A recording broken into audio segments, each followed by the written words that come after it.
मैं जब सोता हूँ ना, आप अजीब मेरे सोने का मंजर है, मेरे साथ दोस्त बहुत हैरान होते हैं। 2 पंखे चलाता हूँ सोने से पहले। कनाडा से मैं एक मशीन लेकर आया। होता ये था कि कनाडा वगैरह तो सर्द ममालिक हैं, जापान भी ठंडा मुल्क है, पंखे नहीं चल रहे होते। पंखे ना चलने से होता ये है कि हम जब सो रहे हैं तो आवाज़ आ रही है। अब मेरे साथ दोस्त सो रहा है, उसको खराटे ले रहा है। मेज़बान से बोलूँ मुझे अलग कमरा लेके, तो उनका खर्चा भी ला जाएगा डबल। 2 बंदे हैं तो यार एक उधर सोएगा एक इधर सोएगा, इस बेड पे सोएगा, वो खराटे ले रहा है। इतनी बड़ी टेंशन मेरे लिए सफ़रों में। कोई खराटे ले रहा है, कोई देर से सो रहा है, उसको नींद नहीं आ रही। जापान में जिनके घर में ठहरा था उनको मैंने कहा होटल छोड़ो यार, आपके घर में ये कमरा दे दो। अब मैं वहाँ आऊँ तो उनके बच्चों की आवाज़, तो मुझे नींद ही नहीं आ रही। मेरे साथ मसाइल खड़े हो गए। उसका एक टेक्निकल हल निकाला मैंने। फिर हम सफ़र में इकट्ठे गए। हमारे कुछ दोस्त थे केपी के वगैरह 2-4 साल पहले। तो हमारे एक पठान दोस्त है, मेरे बड़े जिगरी दोस्त हैं, उन्होंने मुझे हल बताया। मैंने कहा क्या हल है? उन्होंने कहा कि यूट्यूब पे पंखा चलाने की वीडियो लगा दो। मैं जहाँ जाता था ना, तेज़ पंखा चलाता था। सर्दी है तो कंबल लेके सो जाता था। पंखे की आवाज़ में बहुत सारी आवाज़ें दब जाती हैं। तो मैंने कहा यहाँ तो पंखा भी नहीं है। उन्होंने कहा यूट्यूब पे पंखा चलाओ। यूट्यूब पे मैं गया तो बहुत सारे पंखों की आवाज़ें, हाँ बिल्कुल वही आवाज़ होती है जो हमारे पंखे की। मैंने कहा यार दिमाग तो ये कहेगा कि ये ओरिजिनल नहीं है पंखा। मुझे पंखे में अच्छी नींद आती है। कुछ लोगों को पंखे के साउंड से मोहब्बत होती है, उनमें मैं भी हूँ। रंग रंग रंग रंग रंग चल रहा होता है ना, बड़ा मज़ा आता है यार। और पंखा जितना पुराना हो ना उतनी अच्छी नींद आती है, क्योंकि रंग रंग रंग रंग रंग ऐसे चल रहा होता है। एक जगह तो मैं गाँव में बैठा हुआ था, उन्होंने एक पेडिसल फैन ला के रखा। मुझे लग रहा था इनकी नानी की जहेज़ का है ये। किसी को क्या पता किसकी बात हो रही है, गिबत नहीं हुआ। पुराना सा पंखा ना, मैं उसके नीचे, मुझे लगा कि ये गिर जाएगा। वो पेडिसल फैन नहीं होते डंडे वाले, अब वो यूँ रंग रंग रंग हिल भी रहा है।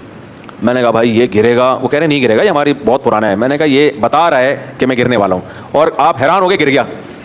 तो शुक्र है मैं नीचे करीब में लेटा हुआ नहीं था।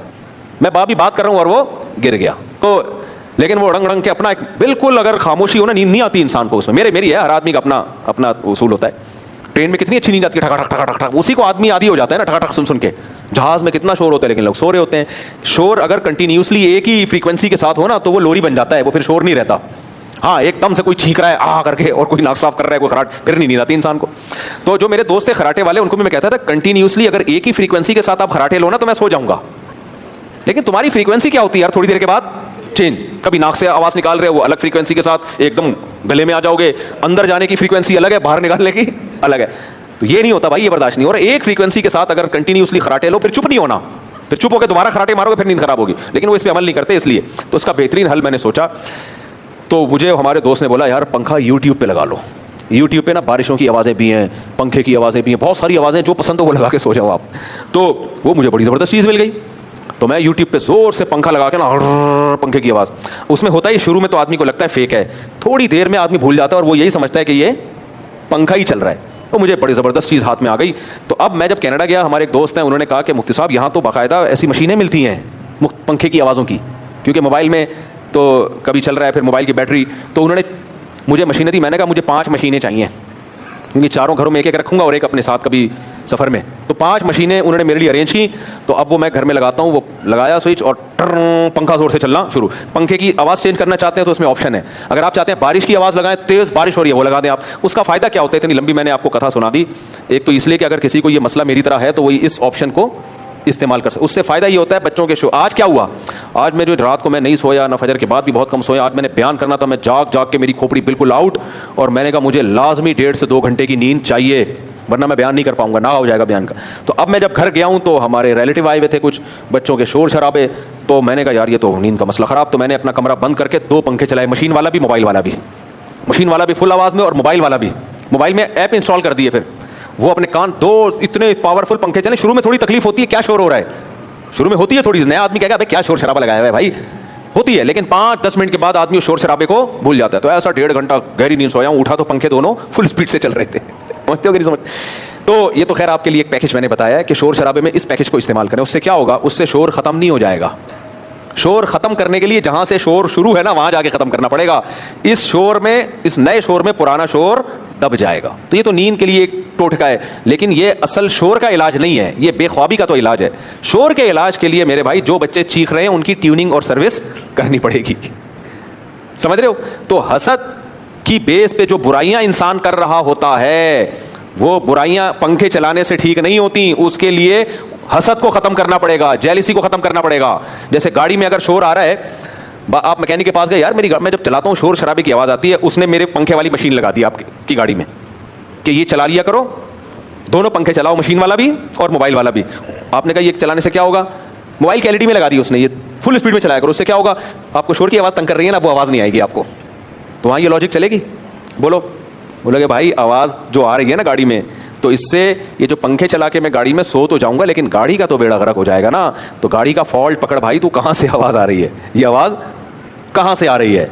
तो ऐसे ही मेरे भाई जेलिसी की बेस पे जो इंसान बुराइयां कर रहा होता है, उसके लिए ज़रूरी है कि अंदर के ट्यूनिंग सर्विस की जाए, हसद को ख़त्म करने की कोशिश की जाए। वो कैसे ख़त्म होती है, पैगंबरों ने बताया भाई, सबसे पहले तकदीर पर ईमान, जो मुकद्दर में है वो होके रहेगा। जिसकी किस्मत में लैंड क्रूज़र थी वो मिल के रहेगी, जिसकी किस्मत में चिंची है वो चिंची ही पे रहेगा। अल्लाह के ख़जानों से आप ज़बरदस्ती कुछ भी हासिल नहीं कर सकते, अपने आप को टेंशन देने के अलावा कुछ भी नहीं। तो अल्लाह की तकदीर पे राज़ी रहो।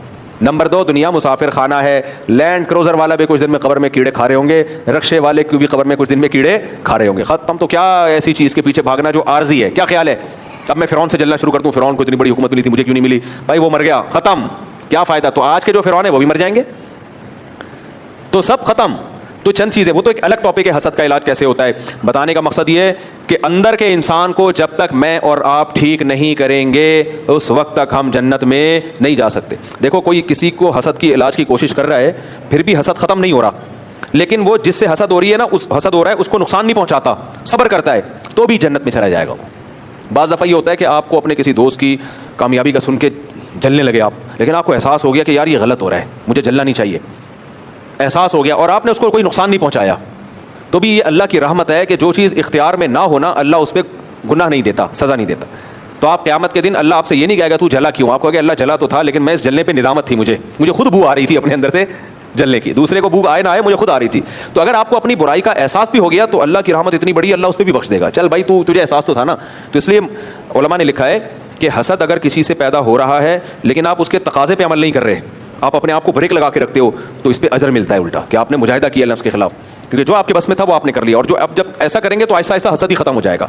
तो अखलाक को दुरुस्त करना ज़रूरी है। तो अखलाक में मुस्कुरा के बात करना भी है, दिल भी है, दिल में दुनिया की मोहब्बत ना हो, दुनिया को मुसाफिर खाना समझे, तकब्बुर ना हो, खुद पसंदी ना हो। खुद पसंदी क्या होती है, अब बताओ, ये चीज़ें हमारी सोसाइटी में हैं ना, चंद रसूमात हैं, उनको मज़हब समझ लिया है। ये तो इस्लाम तो अंदर से ठीक करता है आपको, हसद ख़त्म करेगा आपकी। फिर खुद पसंदी, तकब्बुर और खुद पसंदी, ये दो बड़ी खतरनाक बीमारियां। खुद पसंदी क्या है, इतने हैं नहीं जितना समझना शुरू कर दिया, इतने हैं नहीं, इसको अरबी में कहते हैं उजब, अपने आप को समझने पता नहीं मैं क्या चीज़ हूँ भाई।